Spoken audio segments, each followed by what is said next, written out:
तुम किसी भी एग्जाम के टॉपर से पूछ लेना कि भाई तूने क्या अलग करा, वो तुम्हें केवल एक चीज बताएगा जो कि है मल्टीपल रिवीजन्स, चीजों को बार बार रिवाइज करना। आज के समय की दिक्कत पता है क्या है? बच्चों को यही नहीं पता कि रिवाइज करा कैसे जाता है, कितनी बार रिवाइज करा जाता है और सबसे बेस्ट मेथड क्या है रिवाइज करने का। 90% स्टूडेंट्स को ये लगता है कि भाई एक किताब को पूरा पढ़ना वापस से वो रिवीजन होता है, जबकि ये बिल्कुल झूठ है।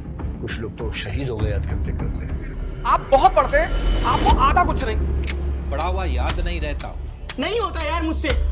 पढ़े यार कुछ पढ़ा तुरंत याद है, हम उसको रिवाइज भी करते हैं। आधे घंटे बाद कुछ चीजें भूल जाएंगे, 2 घंटे बाद कुछ और भूल जाएंगे।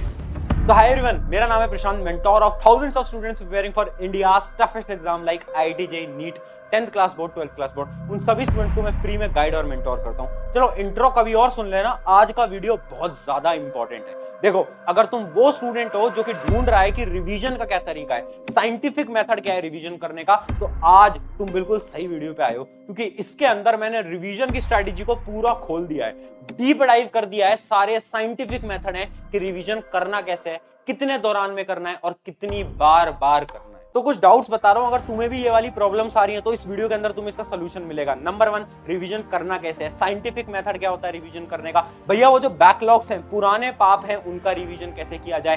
भैया रिवीजन करना समझ नहीं आता कि एफिशिएंट मेथड में रिवीजन कैसे करें। भैया टाइम मैनेजमेंट कैसे करें रिवीजन करते दौरान। भैया मेरा तो आज का सिलेबस ही कंप्लीट नहीं हो पा रहा, रिवीजन की तो छोड़ो। भैया रिवीजन करता हूं तो बोर हो जाता हूं, बार बार रिवीजन करने का टाइम ही नहीं मिलता, कैसे आखिर रिवीजन का बेस्ट मेथड क्या है। अगर तुम्हारे भी डाउट्स हैं तो आज सारे के सारे क्लियर हो जाएंगे। बस मेरी एक विनती है, वीडियो हल्की सी लंबी है, तुम एक नोटबुक पेन लिया ना, अभी वीडियो पॉज करो और एक नोटबुक पेन लेकर आओ, क्योंकि अगर तुम एक नोटबुक पेन नहीं ला सकते, वीडियो तुम्हारे लिए नहीं बनी है मेरे मित्र, इस वीडियो से चले जाओ।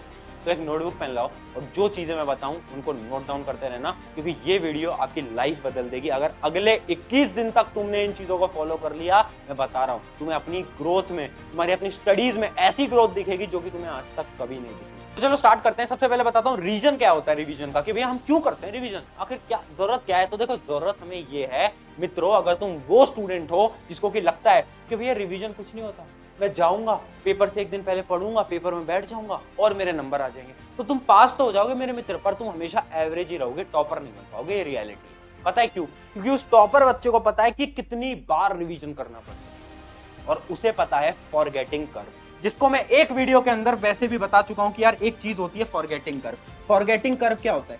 देख, फॉरगेटिंग कर्व ऐसी एक चीज होती है जो कि आपको बताता है कि जो भी चीज तू पढ़ता है अगले 24 घंटे के अंदर, मतलब 1 डे के अंदर, आप उसका 60% भूल जाते हो, 60% भूल जाते हो। अब सोचो, अगर हम इतना ज्यादा भूल रहे हैं, इसका मतलब हमें रिवीजन की कितनी जरूरत है। इसका मतलब रिवीजन तो दोस्त करना पड़ेगा, ठीक है।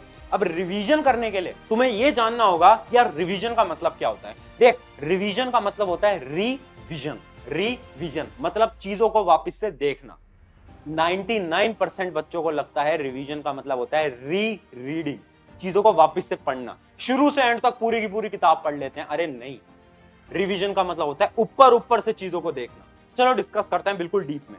तो देखो, स्टार्टिंग में मैं 2 टाइप के सब्जेक्ट्स को डिवाइड कर रहा हूं। एक सब्जेक्ट होते हैं कौन से? थ्योरी वाले, जिसको मैं टी से रिप्रेजेंट कर रहा हूं, और एक दूसरे होते हैं हमारे न्यूमेरिकल वाले, जिसको मैं एन से रिप्रेजेंट कर रहा हूं। थ्योरी वाले सब्जेक्ट कौन से होते हैं? जैसे कि अगर तुम रिलेट कर पाओ तो साइंस के अंदर बायोलॉजी जैसे सब्जेक्ट, केमिस्ट्री जैसे सब्जेक्ट, और ये कौन से होते हैं? मैथ जैसे सब्जेक्ट, फिजिक्स जैसे सब्जेक्ट। अब देखो, कॉमर्स का मुझे आइडिया नहीं, कॉमर्स में आप मान लेना जैसे अकाउंटेंसी वगैरह, मुझे ज्यादा आइडिया नहीं है। आर्ट्स के 90% जो सब्जेक्ट्स होते हैं वो तो थ्योरी बेस्ड के अंदर ही आते हैं, ठीक है। तो ऐसे सबसे पहले अपने सब्जेक्ट्स को 2 टाइप में डिवाइड कर लो, एक थ्योरी, एक कौन सा हमारा न्यूमेरिकल बेस्ड, क्योंकि इन दोनों के लिए अलग अलग स्ट्रैटेजीज काम करती है। ऐसा क्यों है भैया? क्योंकि यार देखो, थ्योरी वाले सब्जेक्ट्स को आपको बार बार रिवाइज करना पड़ेगा, जबकि न्यूमेरिकल वालों को बहुत कम बार भी रिवाइज करोगे तो भी चल जाएगा। अब सबसे पहले समझते हैं 2 प्रकार के रिवीजन, शॉर्ट टर्म और लॉन्ग टर्म। देखिएगा, सबसे पहले मैं लिख रहा हूं यहाँ पर शॉर्ट टर्म वर्सेज में, ये लिख रहा हूं मैं लॉन्ग टर्म, ठीक है। S versus L, short term versus long term. Short term revision क्या होता है? जो कि तुम्हें डेली बेसिस पे करना होता है मित्र। डेली बेसिस पे कैसे करेंगे? देखो, इमेजिन करो आज तुम्हारी क्लास हुई,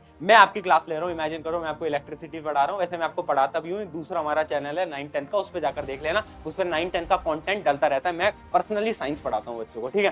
तो शॉर्ट टर्म रिवीजन कैसे करना है? मैंने आपको पढ़ाया, आज मैंने आपको लेक्चर 1 पढ़ाया इलेक्ट्रिसिटी का, तो आपको क्या करना है? जैसे ही वो लेक्चर समाप्त होता है, आपको केवल 10 मिनट देने हैं। कितने देने हैं? 10 मिनट। उन 10 मिनट के अंदर आपको क्या करना है, अपने नोट्स को रिवाइज कर लेना है फटाफट से। जितना पढ़ाया उतना रिवाइज करो। भैया बेसिकली रिवाइज करना कैसे है, तो वो मैं तुम्हें एंड में बता रहा हूँ, अभी टेंशन मतलब बेसिक मेथड रिवीजन का एंड में बताऊंगा, अभी तुम चीजें समझो ऊपर ऊपर से, ठीक है। Short term, long term. Short term में क्या करना होता है, जैसे ही लेक्चर होगा, किसी भी सब्जेक्ट का लेक्चर हुआ, आपने उसको ऊपर ऊपर से एक बार रिवाइज कर लिया 10 मिनट के अंदर, 10 मिनट के अंदर। और सेकंड क्या करोगे आप, जैसे ही अगले दिन नेक्स्ट डे में आपका ये वाला लेक्चर होने वाला होगा, उससे 10 मिनट पहले वापस से इसकी नोटबुक पलट ली।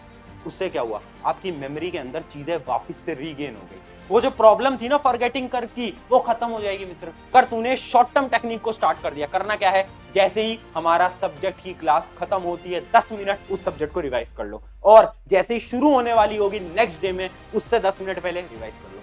अब बहुत सारे बच्चे बोलेंगे भैया हमारे तो ना 3-4 क्लासेस एक साथ होती हैं, हम कैसे कर पाएंगे। तो देखो तुम्हें सिंपल सा मेथड में बताऊंगा। जैसे ही तुम अपने घर आते हो, जैसे ही तुम अपने घर पहुंचते हो, वैसे ही अगर ऑफलाइन क्लास के अंदर जाते हो, जैसे ही तुम अपने घर पहुंचते हो, वैसे ही तुम्हें क्या करना है, 10 मिनट देना है, और हर सब्जेक्ट को 10-10 मिनट देना है और रिवाइज कर लो।